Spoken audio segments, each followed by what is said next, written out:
The Baltic Sea had always carried secrets. For centuries, merchants, fishermen, sailors, soldiers, and travelers crossed its cold gray waters, trusting that the sea would allow them safe passage. On most nights, ferries moved silently across the Baltic, connecting nations and families. People boarded them without fear. They were floating highways, routine parts of life. Children played in their cabins. Couples enjoyed drinks in onboard restaurants. Truck drivers slept before long journeys ahead. Students traveled home. Businessmen prepared for meetings. Grandparents carried gifts for grandchildren waiting across the sea. Nobody imagined that one ordinary crossing in September 1994 would become one of Europe's greatest peacetime disasters. The vessel at the center of the story was the MS Estonia. At first glance, the ship appeared dependable. Large, modern, and busy, she represented freedom and connection in a changing Europe. The Cold War had ended. Estonia had regained its independence only a few years earlier. Travel between Estonia and Sweden symbolized opportunity, prosperity, and a hopeful future. Every week, thousands of passengers stepped aboard the ferry. Most never gave a second thought to safety. Why would they? The crossing had become routine. On September 27, 1994, the Estonia departed from Tallinn harbor as she had done many times before. The evening felt ordinary. Nothing suggested that history was about to change forever. Passengers arrived carrying luggage, shopping bags, and expectations. Some were returning home. Some were beginning vacations. Others were traveling for business. Families checked into cabins. Friends explored the ship. Children laughed in hallways. Crew members performed their duties. The atmosphere felt normal, comforting, safe. By the time the ferry left port, 989 people were aboard. None of them knew that most would never see another sunrise. As darkness settled over the Baltic Sea, the Estonia continued westward toward Stockholm. The weather was rough, but not extraordinary. Strong winds whipped across the water. Waves rolled beneath the ship. Passengers who had crossed the Baltic before understood that seas could become uncomfortable. A little rocking was expected.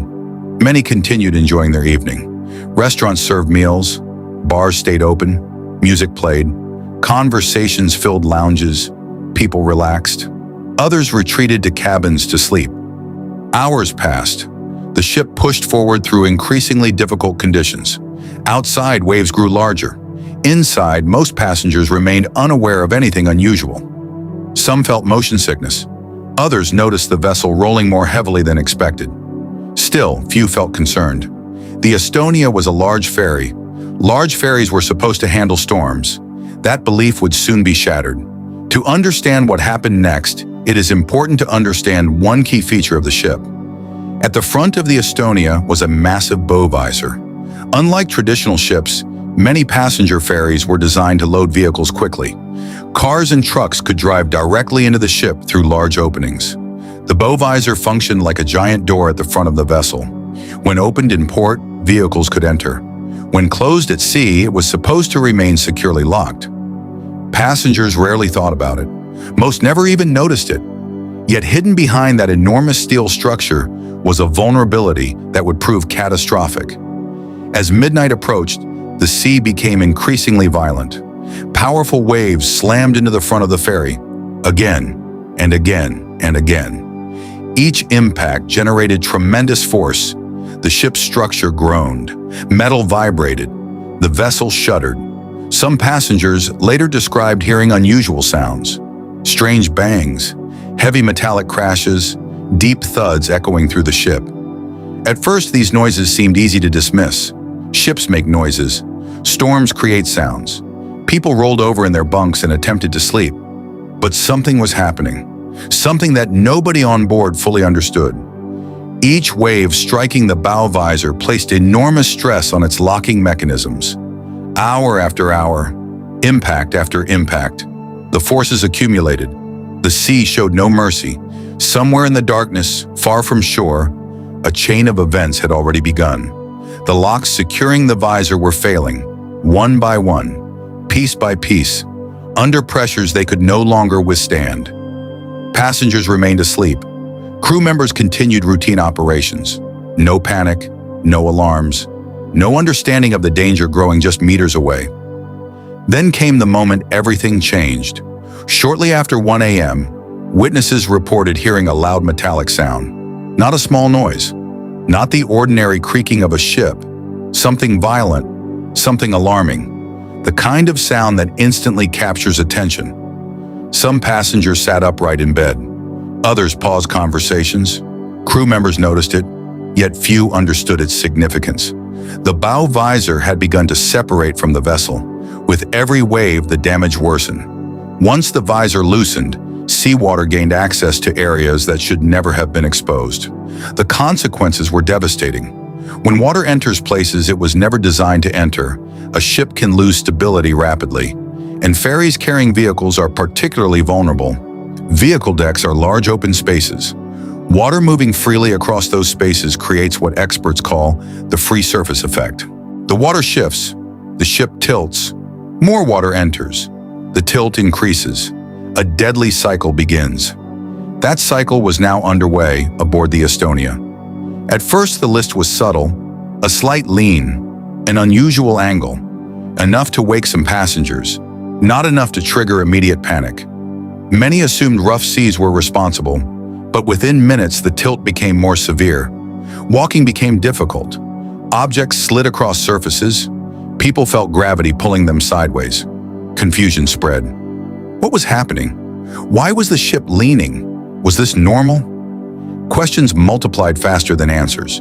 Inside cabins, sleeping passengers were suddenly thrown from bunks.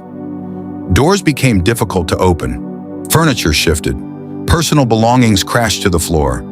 Those awake began moving into corridors. Some searched for information. Others looked for crew members. Fear started replacing uncertainty. The angle of the ship continued increasing. Every minute mattered. Yet many people still did not grasp the scale of the emergency. Human beings naturally seek normal explanations for abnormal events. Passengers hoped the crew would solve whatever problem existed. Surely this was temporary. Surely the ship would stabilize.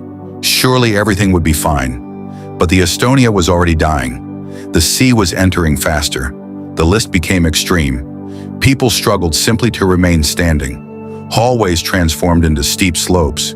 Staircases became nearly impossible to climb. Panic erupted. Passengers screamed. Children cried. Families became separated. In darkness and confusion, hundreds desperately tried to reach upper decks. Many never made it. Survivors would later describe scenes that sounded almost unimaginable. People crawling up corridors because walking was impossible. Passengers helping strangers. Crew members attempting to guide frightened crowds. Luggage flying through hallways. Water appearing where water should never be. Every second brought new terror. The disaster was unfolding with astonishing speed. One of the most horrifying aspects of the tragedy was how quickly conditions deteriorated. Large ships are often imagined as nearly unsinkable. People assume they fail slowly, that passengers will have plenty of time. The Estonia proved otherwise. Within a short period, the vessel developed a severe list that crippled evacuation efforts. Lifeboats became difficult or impossible to launch. Movement inside the ship became a struggle against gravity itself. Passengers found themselves trapped not only by the sea, but by the ship's rapidly changing geometry. Meanwhile, outside, the Baltic Sea remained merciless. Darkness covered everything. Powerful winds battered survivors. Massive waves crashed across decks. Even reaching the open air did not guarantee survival. The temperature was deadly. The water was colder still. For those who escaped the ship, another battle was beginning, a battle against nature, against hypothermia, against exhaustion, against time. Emergency calls were finally transmitted. The message spread across the Baltic. A passenger ferry was in grave danger. Rescue services mobilized. Nearby vessels changed course. Helicopters prepared for deployment. Authorities scrambled to understand the situation. But distance and weather created enormous obstacles. The sea that night was unforgiving. Even experienced rescuers faced tremendous risks. As the emergency unfolded, the Estonia continued rolling farther onto its side. Passengers clung to railings. Walls became floors. Floors became walls. What had once been a comfortable passenger ship transformed into a nightmare labyrinth. Escape routes disappeared. Simple movements required extraordinary effort. People who moments earlier had been sleeping peacefully now fought desperately for survival. Many would never get the chance. The final minutes aboard the Estonia remain among the most haunting in maritime history. Witnesses describe chaos, darkness, cold, screams, confusion, acts of courage, acts of desperation, human beings confronting mortality in its most terrifying form. No one on board could know exactly how history would remember that night. No one could know that investigators, journalists, survivors, and grieving families would spend decades searching for answers. No one could know that controversy would follow the disaster for years.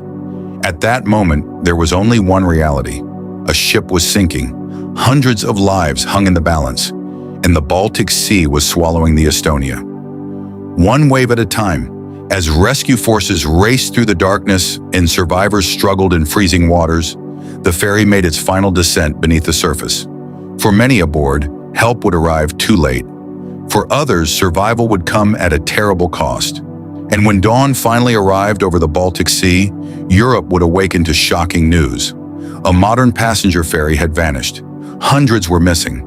Families were about to learn that loved ones would never return. The scale of the catastrophe was only beginning to emerge, and the questions surrounding the sinking were just beginning. To this day, investigators, survivors, and relatives continue debating exactly what happened during those final moments. What failed? Could it have been prevented? And why did so many people lose their lives so quickly?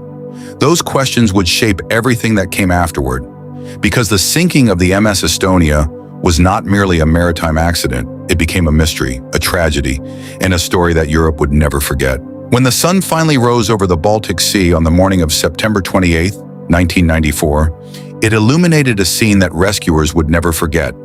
The storm had not completely disappeared, but daylight revealed the horrifying reality hidden by darkness only hours earlier. The MS Estonia was gone. A vessel that had carried nearly 1,000 people across the Baltic Sea countless times had vanished beneath the waves. Only debris remained. Life rafts drifted across the water. Pieces of the ship floated aimlessly. Scattered survivors clung to anything that could keep them above the freezing sea. For rescue crews arriving at the scene, the scale of the disaster was almost impossible to comprehend. Helicopters hovered over rough waters. Pilots searched desperately for signs of life.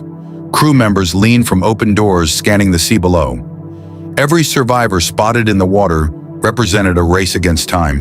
The Baltic Sea was cold enough to kill. Even strong swimmers had little chance of surviving for long. Hypothermia was already claiming lives. Many victims never drowned. Instead, the cold slowly shut down their bodies. As rescuers pulled survivors aboard helicopters, they encountered scenes of shock and trauma unlike anything they had experienced before. Some survivors could barely speak. Others cried uncontrollably. Many stared silently into space. They had just witnessed one of the worst maritime disasters in modern European history. Some had lost spouses. Some had lost children. Some had watched friends disappear into darkness. Others carried guilt for surviving when so many had not. Hours passed. The rescue operation continued. Yet with every passing moment, hope diminished. The number of people being found alive was tragically small compared to the number believed to be missing. By the end of the operation, the numbers painted a devastating picture. Out of 989 people aboard the Estonia, only 137 survived. 852 people were dead or missing. Entire families had vanished. Friend groups disappeared. Parents lost children. Children lost parents. The scale of human loss shocked Europe.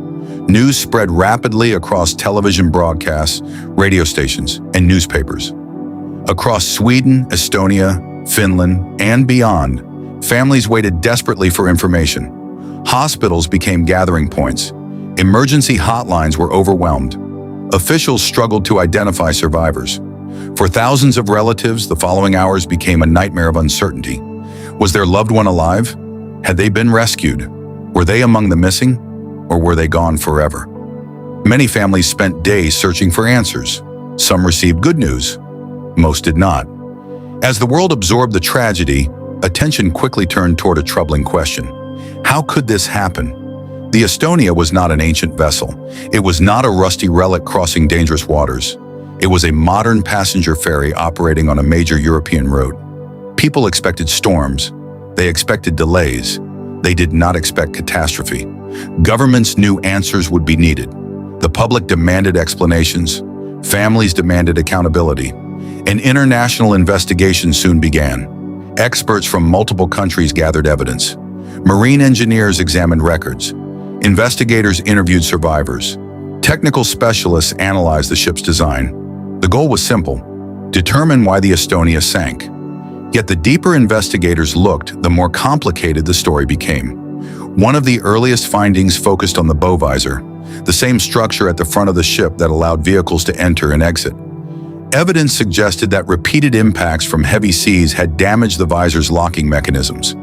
Eventually, the visor separated from the vessel. Once that occurred, seawater gained access to areas behind it. Water rushed onto the car deck, and once enough water entered the deck, the ship lost stability with astonishing speed. The official explanation seemed straightforward.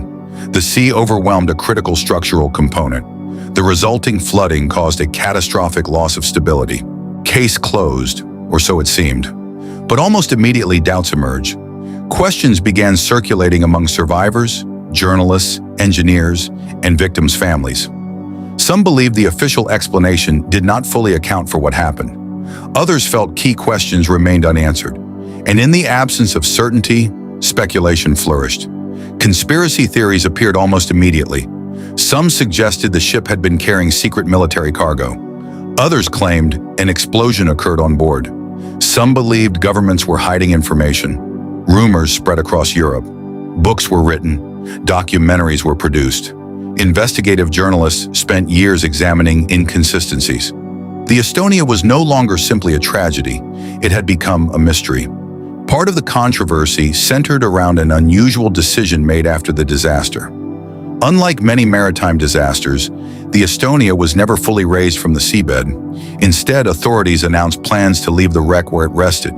The site would become a protected maritime grave. This decision generated intense debate. Supporters argued that disturbing the wreck would disrespect the dead. Hundreds of victims remained trapped inside. Recovering bodies from such depths presented enormous challenges and risks. Many families agreed. They wanted the site left undisturbed. Others strongly disagreed. Some relatives desperately wanted their loved ones recovered. Others believed a full recovery operation might reveal crucial evidence. The disagreement created years of emotional conflict. Adding to the controversy, officials even discussed covering portions of the wreck with concrete and gravel. The proposal shocked many observers. Critics argued that sealing the wreck could destroy evidence. Supporters claimed it would protect the site from unauthorized exploration. The debate became deeply emotional. Every decision seemed to generate new questions. Every answer created fresh suspicion. As years passed, the Estonia remained at the bottom of the Baltic Sea, but public interest never disappeared. Survivors continued speaking about their experiences. Families continued seeking closure. Researchers continued analyzing evidence. And occasionally, new discoveries reignited old controversies. One of the most significant developments occurred decades later. Advanced underwater surveys revealed damage to the hull that had not received widespread attention in earlier investigations. Images showing openings in the ship's structure generated headlines worldwide. Immediately, speculation returned. Had investigators missed something important? Could another factor have contributed to the sinking? Were previous conclusions incomplete? Experts debated these questions intensely. Some argued the newly observed damage likely occurred when the ship struck the seabed. Others suggested further investigation was necessary. Governments reopened portions of the inquiry. New examinations were conducted, additional reports were produced. Yet despite decades of investigation, complete consensus never emerged. The Estonia remained one of those rare disasters where official findings coexist with enduring public doubt. For survivors, however, technical debates often mattered less than personal memories. Many carried psychological scars for the rest of their lives. Some struggled with survivors' guilt. Others suffered nightmares. Many avoided ships entirely. The trauma did not end when the rescue helicopters landed. It continued for years, even decades. Imagine waking in darkness. Imagine hearing screams echo through hallways. Imagine climbing tilted corridors while a ship slowly dies beneath your feet. Imagine watching people disappear into freezing black water. Those memories do not simply fade. For many survivors, September 28, 1994 never truly ended. Every anniversary brings it back. Every documentary reopens wounds. Every discussion revives memories they wish they could forget. The families of victims faced a different burden. The burden of absence, no final goodbye, no reunion. For many, there were no recovered remains, no chance for closure, only unanswered questions and endless grief. Parents continued setting places at dinner tables in their minds. Children grew up without mothers or fathers. Spouses faced empty homes. The disaster altered thousands of lives far beyond the 989 people who boarded the ferry. Entire communities felt the impact. In Estonia especially, the tragedy struck a nation still rebuilding itself after independence. The country mourned collectively. The Estonia became a national wound, a symbol of loss, a reminder of how quickly ordinary life can change. Today, memorials stand in several countries honoring the victims. Names are engraved in stone, flowers are placed by grieving families, ceremonies are held every year. Moments of silence remember those who never returned. For younger generations, the Estonia may seem like distant history, a tragedy from another era, but for those connected to the disaster, it remains painfully present. The story also transformed maritime safety. Investigators, engineers, and regulators examined ferry operations across Europe. New safety measures were introduced, design standards were strengthened, emergency procedures were revised, inspection protocols improved. Governments recognized that lessons written in tragedy must never be ignored, because maritime disasters often produce regulations paid for in human lives. Every rule changed after the Estonia reflects a painful truth. Someone died before that lesson was learned, and perhaps that is one of the most important parts of this story. The Estonia was not merely a disaster, it became a warning, a reminder that safety can never be taken for granted, a reminder that even modern technology can fail, a reminder that nature remains powerful enough to humble human confidence. Most of all, it is a reminder that every statistic represents a person. When people hear the number 852, it is easy to think of mathematics, a figure, a data point, a historical record, but those 852 people were not numbers. They were fathers, mothers, brothers, sisters, students, teachers, truck drivers, tourists, friends, dreamers, human beings with plans for the next day, people who expected to arrive in Stockholm, people who expected to continue their lives, people who never imagined that September 27th would be their final evening. And that may be the most terrifying aspect of all. Not the storm, not the darkness, not even the sinking itself, but the ordinary nature of the day before it happened. Because none of the passengers boarded the Estonia believing they were stepping into history. They believed they were boarding a ferry. Just another journey, just another night, just another crossing. Then the sea decided otherwise, and nearly 1,000 lives were changed forever. More than 3 decades later, the questions continue. The investigations continue. The debates continue. But one fact remains beyond dispute. On a cold night in September 1994, the Baltic Sea claimed 852 lives, and Europe would never forget it. If this story moved you, take a moment to honor the victims by leaving a comment with the word "remember." Their names may fade from headlines, but their stories should never disappear. And if you want more deeply researched documentaries about history's most haunting disasters, mysteries, and tragedies, subscribe and join us for the next story.